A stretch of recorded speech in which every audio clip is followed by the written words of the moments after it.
Hey guys, welcome back to Katie's Book Nook. My name is Katie, and I am here today to do a couple of different things.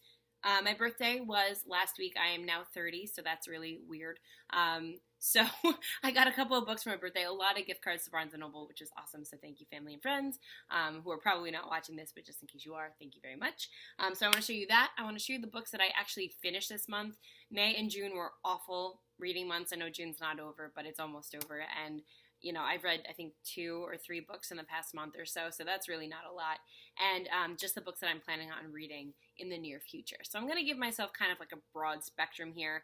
I'm in my penultimate, I love that word, graduate school class. So this one ends July 5th. The next one starts July 12th and then goes till mid-August. And then I'm done with my classes, and then I just have a practicum in the fall. So I am almost there, and I'm feeling pretty good about it. But let's get to the books. So for my birthday, my mom and my husband got me books, and I am like so super excited for it. So the first book that I got was Maud by Melanie J. Fishbane. Now this is a take on Lucy Maud Montgomery's life, and it's fictional, but it's based on what she actually went through, I think as a teen and a young adult. That's what it goes to.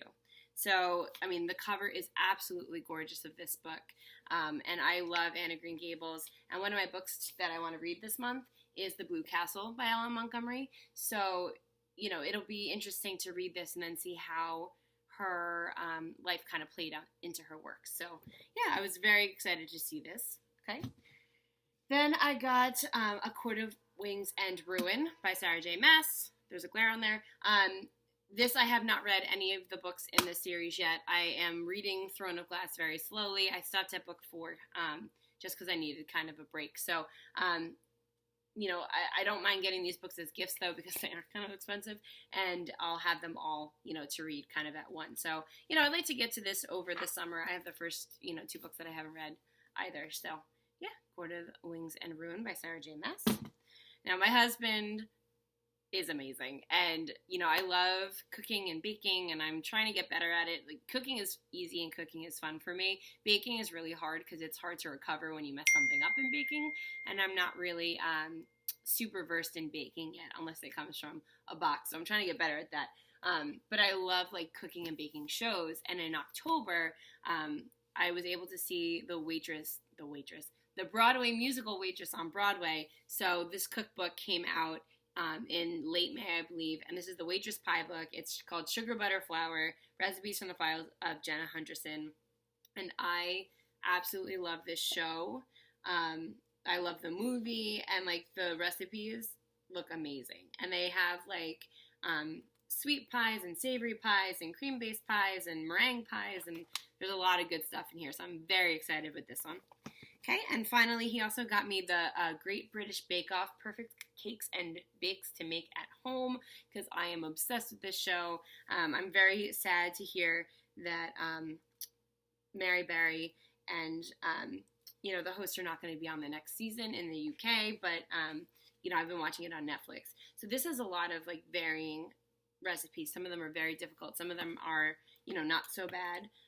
The only thing is that it's all in like metric measurements, and thankfully there's a conversion table in the back, and I guess I could always look that up, but my phone keeps going off, guys. I'm so sorry. No one ever texts me until I video things, but yeah, that might be getting some getting used to, but overall I'm like thrilled to have these cookbooks. Okay, so I was in a book slump for most of the spring, and that had to do with a lot of things. I was reading the Her Royal Spinous series, which I absolutely loved, and they were just so much fun. And then it was like standardized testing and grad school and like the end of the year, and I was on a writing committee for work, and there's curriculum planning and all that kind of stuff. So I was definitely in a rut. But I've read 2 books recently that my friend lent me like a year ago almost, and I finally read them in the past couple weeks, and I am in love. So the first one is The Book of Lost Things by John Connolly. This is about a boy whose mother passed away, and she, loved him so much and always read to him. After she passed, that was like his way to connect to her. But there was some supernatural stuff happening also in the background. So his father, remarries, and the little boy is resentful, and so he kind of like keeps himself when he's at the house, and it's an older home that they move into that his stepmother has. And then as David, who's the main character, reads the books in his home, he kind of gets involved in this world, and he has to, fight his way out of it. The concept was really cool. It was a little bit slow in parts, but I really did enjoy that. I liked the idea of things not always happening in an ideal way, which, it's life. It's true. It's real. It didn't really necessarily have a tidy ending, which I don't think is the spoiler because I'm not going to delve into what was actually happening. It was tidy enough, I guess, but it wasn't necessarily one that you would anticipate or look for. But I really liked this book a lot. Okay. And then she also lent me Keeping the House by Ellen Baker. This cover is adorable. I love the 1950s. I find the time fascinating and interesting.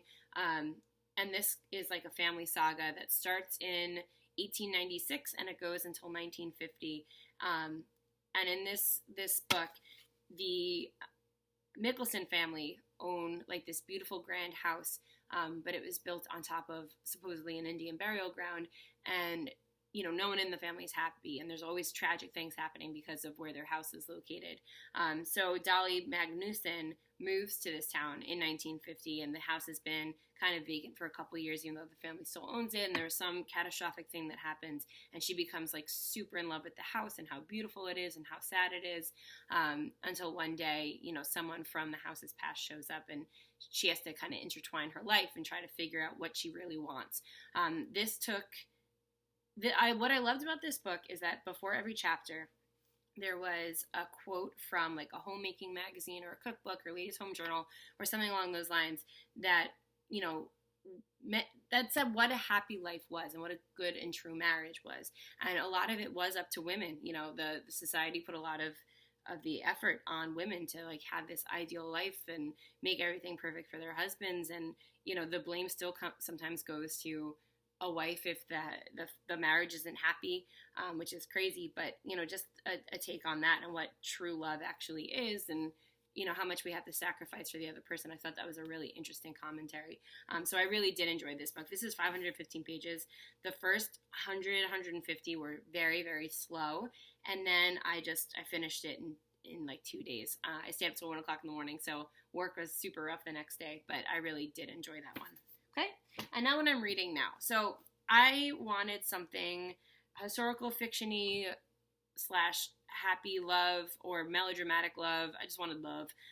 So I've heard wonderful things, ignore my stupid bookmark, but I'm reading Morning Glory by LaVerle Spencer. I don't know if I'm saying that name right, but I just started it. I'm literally on chapter 2. So hopefully it'll be good. I looked this up on Goodreads and it had wonderful reviews. It's supposed to be heartbreaking, and it's about a drifter that comes to a town, and he has, a shady past, and he answers an ad for a husband to a widow who has, 2 small boys and one on the way.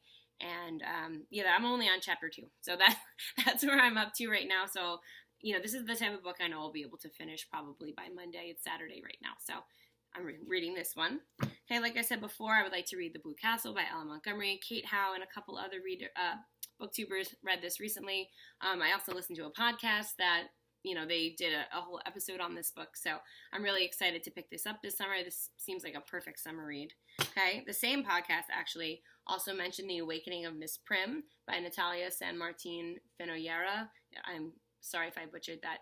And this is about a woman who, spent her life in academia and moves to this, a small town in Spain and kind of gets caught up in their lifestyle. And it's more of a quiet book. So this sounds really good. And again, just a good summer read.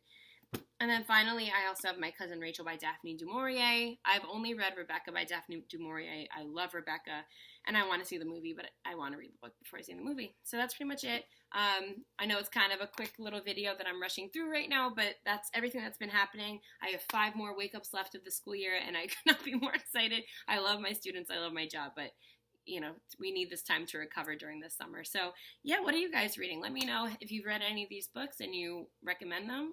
Let me know that too. All right, I'll talk to you later. Bye.